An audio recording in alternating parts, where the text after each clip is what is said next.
Bom dia, sétimo ano. Tudo. Que sétimo ano? Caramba, toda vez eu tô falando isso. Desculpa, deixa eu voltar, deixa eu voltar. Ó. Bom dia, oitavo ano. Tudo bom com vocês? Como que vocês estão hoje? Eu espero que vocês estejam bem. E vocês devem estar entendendo nada, né? Dessa introdução aí com as maritacas. É, eu vou explicar para quem não está inteirado, né? Durante Ou melhor, no começo dos vídeos do sexto e do sétimo ano, eu falei que eu estava sem internet, né? Estava muito bravo, estava muito nervoso, porque onde já se viu estar sem internet, né?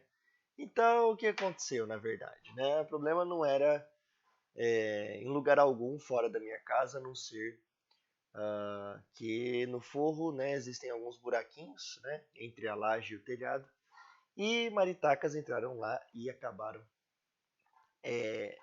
roendo, né, alguns fios. Inclusive né, começaram a roer o fio da câmera que a gente tem aqui e também o fio do cabo, né, da internet. Então era por isso, simplesmente por causa disso, que a internet não funcionava. Pois é, então quem causou tudo isso foram as maritacas, tadinhas. Olha só que bonitinhas que elas são, né? Não tem nem como ficar bravo com elas. Mas o assunto de hoje não tem muito a ver com maritaca, tá bom? Ou na verdade eu acho que nada a ver, né? O assunto de hoje é sobre glândulas. Vocês percebem aí que na unidade 2, né, da apostila 4, que começa na página 284, né? Está escrito que o principal assunto seria hormônios e puberdade. Sim, mas para explicar hormônios ou para vocês entenderem hormônios é importante a gente entender as estruturas que produzem, né, esses hormônios efetivamente.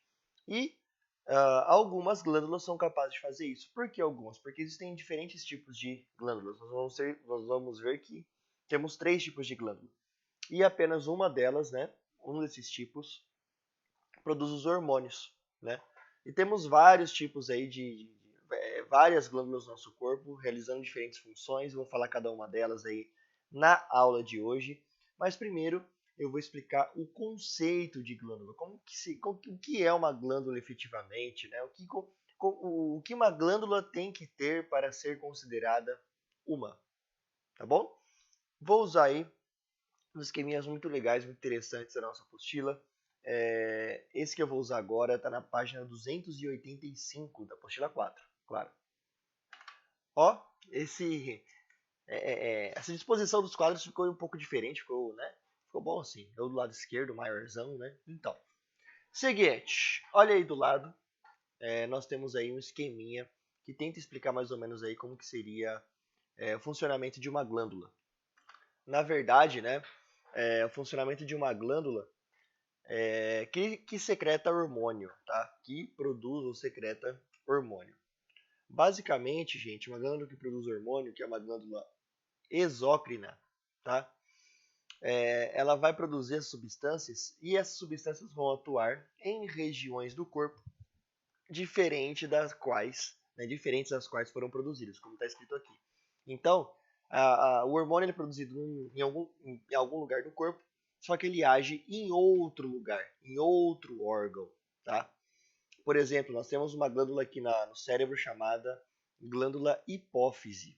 E essa glândula, ela produz, como a gente vai ver mais pra frente, né, produz muitos hormônios que vão atuar em órgãos como, por exemplo, rins, útero, glândulas mamárias, né, músculos e ossos, ah, ovários da mulher também, testículos dos homens, né? Então, muitas funções, né? E é uma glândula bem pequenininha que fica lá dentro do encéfalo, lá no meio do cérebro, né? Olha só os órgãos, né, nas quais os hormônios, as substâncias produzidas pela hipófise atuam, né? Então, só que nós temos muitas outras glândulas, tá? Essa é um exemplo porque ela atua sobre, se eu não me engano, a hipófise é a glândula que mais atua em diferentes órgãos aí do nosso corpo. Beleza? Só que, ó, essa glândula aí, que nós estamos dando como exemplo aí, né, que ela secreta um hormônio que é produzido, né, e liberado na corrente sanguínea, que chega em células-alvo muito longe dessa célula que produz o hormônio efetivamente, né? Esse tipo de glândula aqui, né, que secreta esse hormônio, é um tipo de glândula endócrina.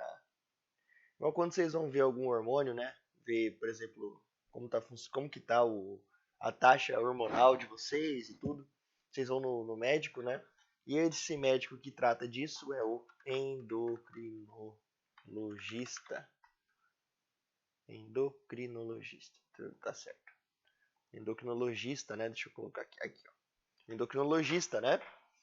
Endocrinologista porque ele vai tratar, né, as glândulas endócrinas, que são aquelas que produzem os hormônios, tá bom? Só que mesmo assim, já que a gente está falando de glândula, né, vamos falar dos 3 tipos de glândula. Além das endócrinas, nós temos as exócrinas e as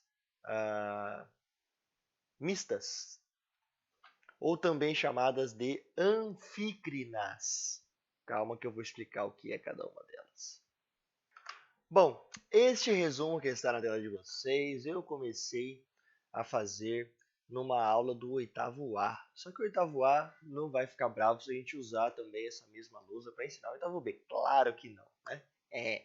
Nós temos aí 3 tipos de glândulas, tá? Nós temos as glândulas exócrinas, as glândulas endócrinas e as glândulas mistas ou anfícrinas. Eu vou tentar explicar o que significa esses prefixos aqui, né?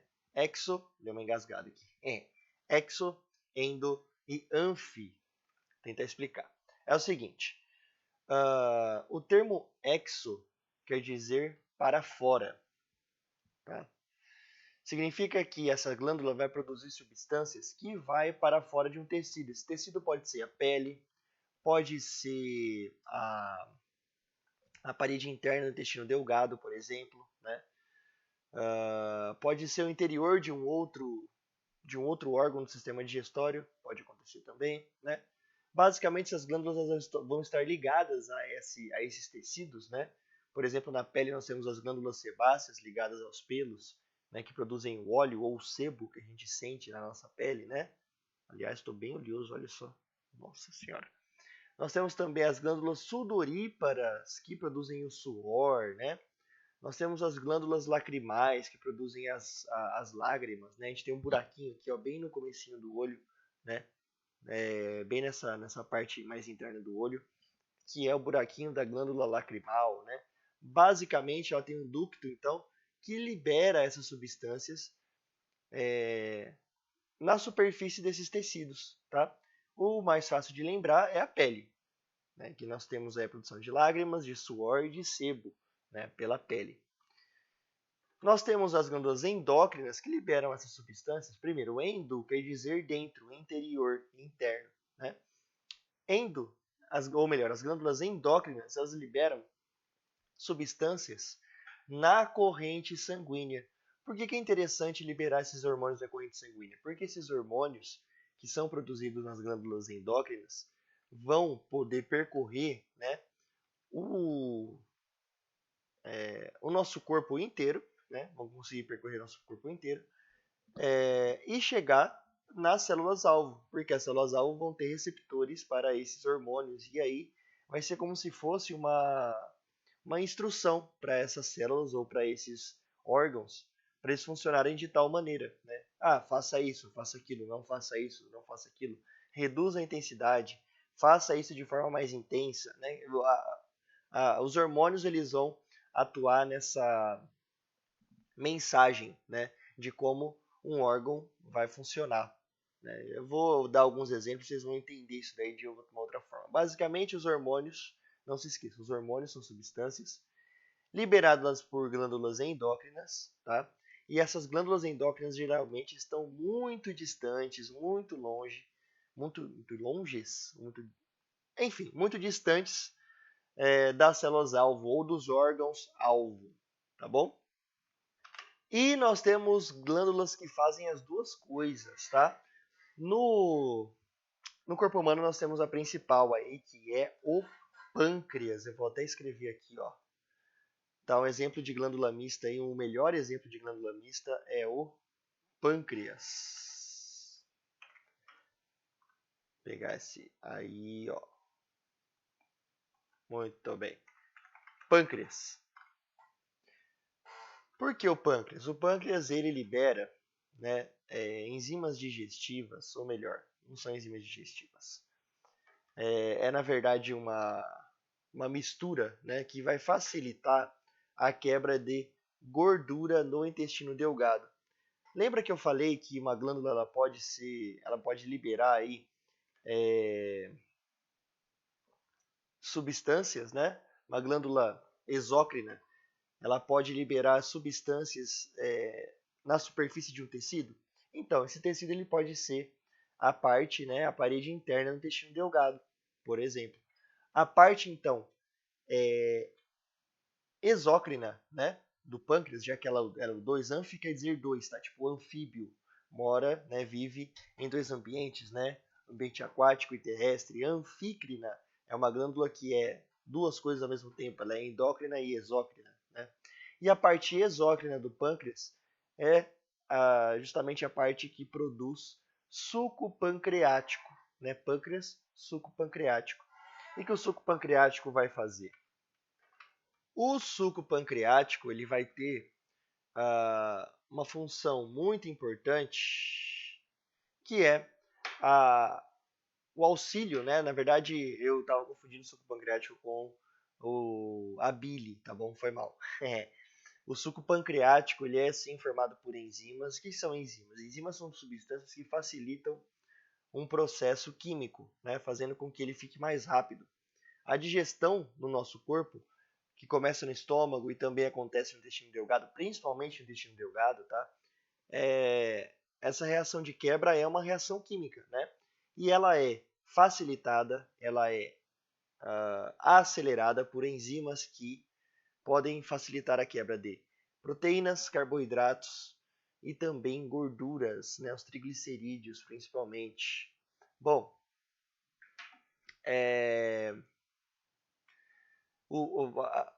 caramba. O suco pancreático, né, ele vai facilitar a quebra dessas proteínas, desses carboidratos e dessa gordura lá no intestino delgado, tá bom? Ao mesmo tempo, o pâncreas, né, ele tem uma função endócrina que é extremamente importante, que é a produção de insulina e glucagon. E o que significa isso? Pum, tô grandão aqui. Ó, o que seria insulina e o glucagon? Glucagon vocês não ouvem muito, tá? Tem um nome meio feio, né? Inclusive, então vocês não ouvem muito falar. Não por causa disso, mas é porque o principal aí, o hormônio principal relacionado aí à glicose, né, é a insulina. Vocês já ouviram falar que quem tem diabetes tem que receber insulina de forma externa, né? Tem que pegar a insulina e aplicar, a própria pessoa aplica nela mesma, geralmente, né? Então, como que isso acontece? Quando nós nos alimentamos, né, os carboidratos, né, também chamados de açúcares, eles são quebrados em pequenos pedacinhos, né, lá no intestino delgado e absorvidos lá mesmo. E aí esses pedacinhos de carboidratos que nós chamamos aí, os menores pedacinhos que são a glicose, né, que são chamados aí de glicose, eles são levados ao sangue. E esse sangue vai levar essa glicose para as células, né, para os tecidos, para as células, para que seja uma fonte energética muito eficiente. Acontece o seguinte, né? Para que esse açúcar, né, essa glicose, seja efetivamente levado para os órgãos, quem vai fazer isso, né? Quem vai permitir que isso aconteça é um hormônio chamado insulina. É ele que vai guiar, né, os nutrientes para os tecidos, inclusive a glicose. E existem então receptores de insulina em algumas células do nosso corpo, tá? E o que vai acontecer? A insulina ela vai permitir que a glicose seja armazenada no fígado também, né? Seja levada para os tecidos, inclusive essa glicose é armazenada na forma de glicogênio lá no fígado.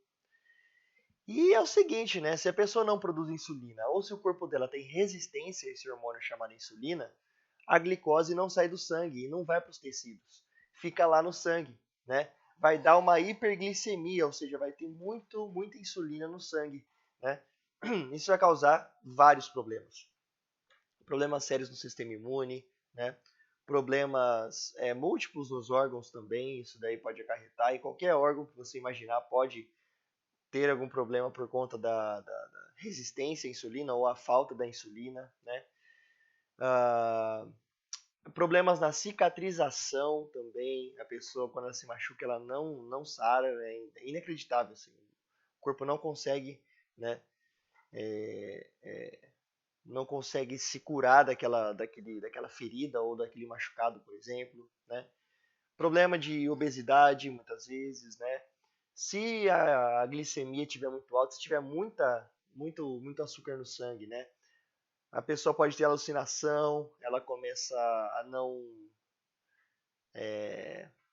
consegue pensar direito, né? Ela não consegue raciocinar da forma correta, não consegue resolver problemas, né? São coisas sérias, são coisas sérias. E a pessoa que tem, na verdade, basicamente existem dois tipos de resistência, desculpa, dois tipos de diabetes, tá? A diabetes é uma doença, então, provocada por falta da função da insulina, né? Por falta do efeito da insulina no corpo da pessoa, né? Isso pode acontecer de duas formas. Pensa assim, né? Ou a pessoa não produz insulina suficiente, ou se não, a insulina não tem muito efeito no corpo dela. Ela produz, mas não tem muito efeito. O que pode acontecer? Algumas células do pâncreas elas podem deixar de funcionar, ou podem inclusive morrer, né? Serem destruídas. E aí a insulina não é produzida de maneira suficiente ou na quantidade suficiente, né, para realizar sua função. Esse tipo aí de resistência, não resistência, né, mas esse tipo de doença, né, provocada pela falta de produção de insulina é a diabetes tipo 1. E quando a gente produz insulina, a pessoa produz insulina, mas ela não atua no corpo de forma correta, ou o corpo não aceita, não há receptores suficientes, né, para que essa insulina faça sua função, né, para que o recado seja dado, né, a gente chama isso daí de resistência à insulina ou diabetes tipo 2. Tá? Tipo 1, falta de produção de insulina. Tipo 2, a insulina não funciona corretamente no corpo da pessoa. Tá bom? Então, falei aí sobre um monte de coisa, inclusive diabetes e insulina. E outra coisa. Eu ia finalizar, mas tem outra coisa. Nós temos um hormônio que faz exatamente o contrário da insulina, que tira o açúcar dos tecidos, do fígado, por exemplo, né, e joga no sangue, né? Esse hormônio é chamado de glucagon. O que o glucagon faz então? Ele pega a insulina, pega a glicose que está no nosso sangue, ou melhor, tá difícil, hein? Pega a glicose que está no nosso corpo, nos nossos órgãos e joga para o sangue. Assim a gente vai ter glicose livre para ser usada como fonte de energia, principalmente aí no cérebro e nos músculos. O glucagon é importante, por exemplo, quando a gente acorda e não come, não se alimenta, está em jejum, por exemplo, e ele pega o açúcar que está na forma armazenada, principalmente no fígado, tá bom? Então ele vai tirar do fígado e jogar no sangue.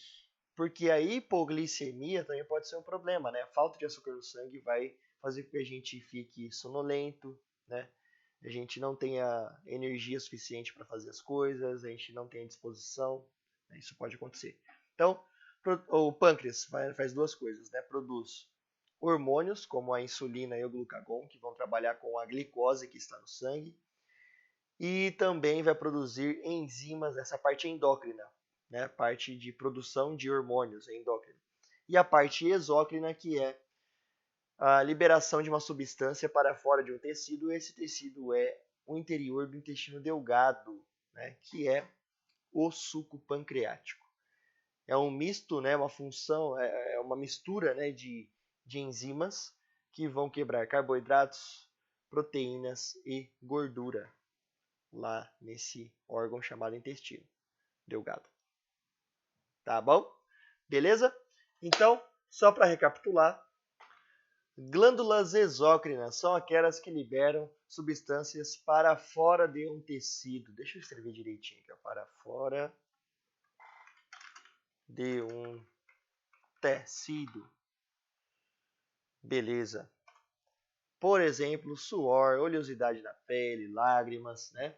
Glândulas endócrinas, né, são aquelas que liberam substâncias na corrente sanguínea.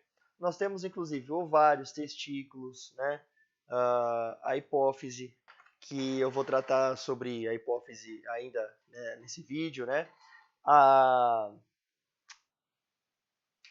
Caramba, esqueci a outra. O hipotálamo também, que é uma uma glândula também extremamente importante, e as glândulas mistas ou anfícrinas, né?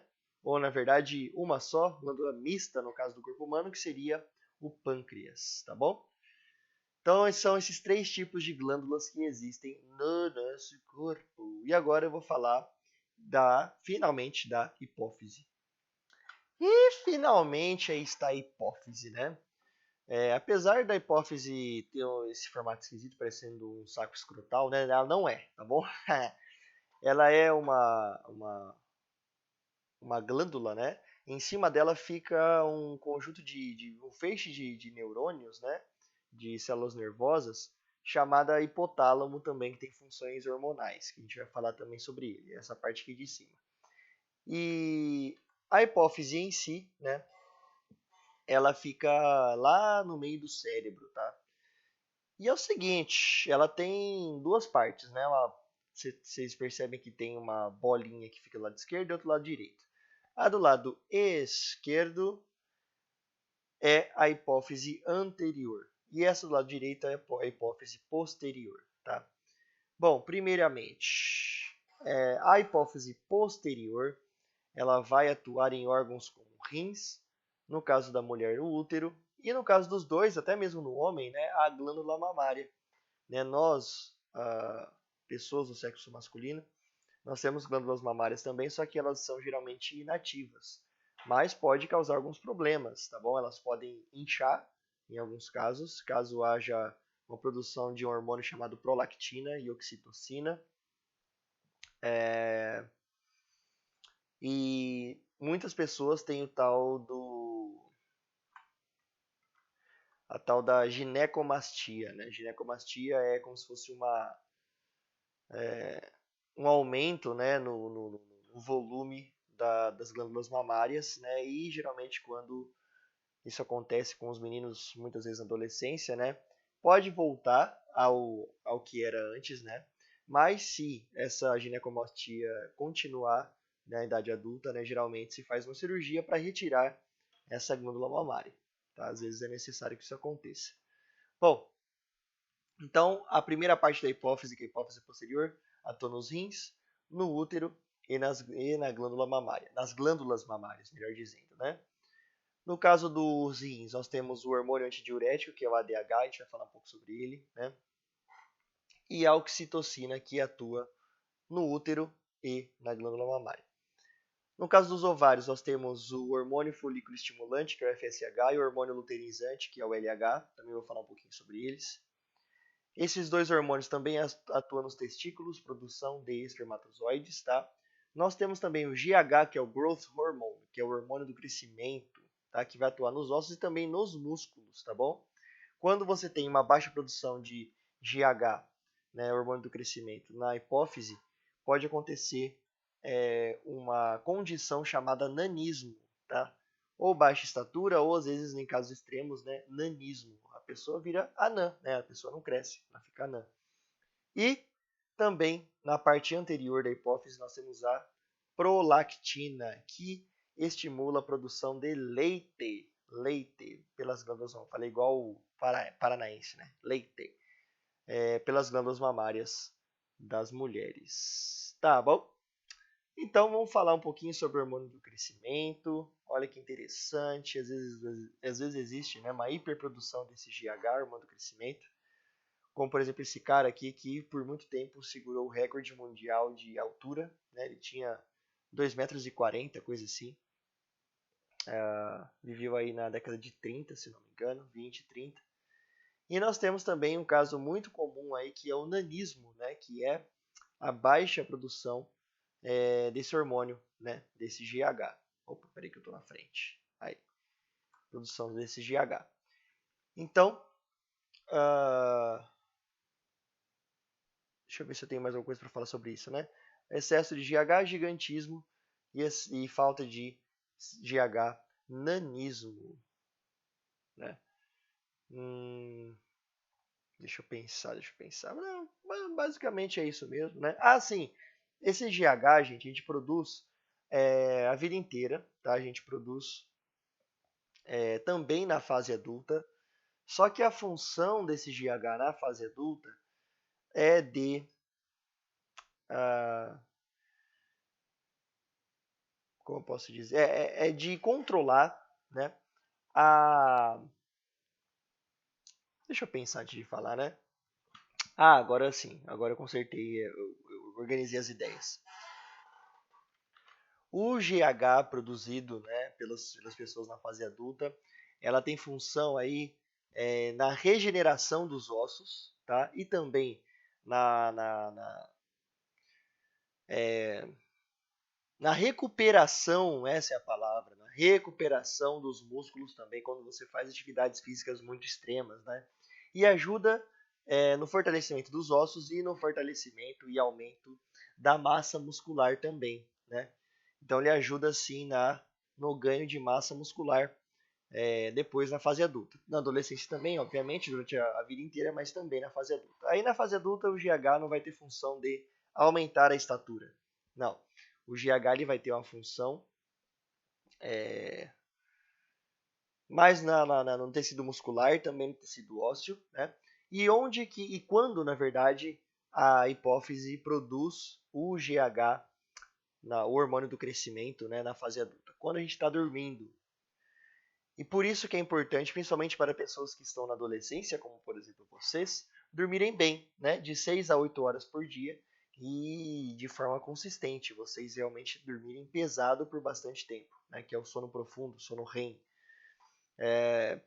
Justamente nessa época, na verdade justamente nesse período, né, que a hipófise produz muito GH, tá?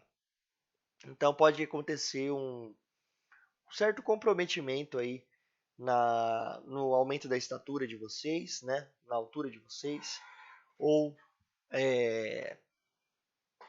na resistência dos ossos, né, e também na força dos músculos e no volume dos músculos, caso vocês não durmam direito.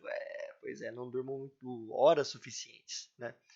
Não quer dizer que quem é baixinho, igual vocês vão falar, vão zoar os coleguinhas que são baixinhos, né? Não é porque que são baixinhos que eles têm uma baixa produção de GH. Não, não. Isso daí é muito genético também. A pessoa pode ter uma baixa estatura por conta de sua genética, né? Então, o GH ele vai ter uma função, né? Mas não é ele principalmente. É a genética que vai determinar a altura de uma pessoa. Temos casos extremos, obviamente, que é o nanismo. A gente sabe que é uma condição aí que não é regular, né? Não é normal, não é regular. Mas não é só o GH, então, que vai influenciar no crescimento da pessoa. GH, de onde vem esse nome, nessa sigla? Growth Hormone. GH, hormônio do crescimento em inglês, tá bom? E agora nós vamos falar das gonadotropinas ou gonadotrofinas. O que seria isso, né?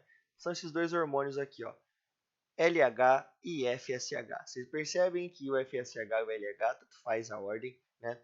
Eles atuam em órgãos sexuais, né? Órgãos que produzem gametas, órgãos que produzem ovários, órgãos que produzem óvulos, né? e órgãos que produzem espermatozoides. Então, os ovários produzem óvulos e os testículos produzem espermatozoides nos homens.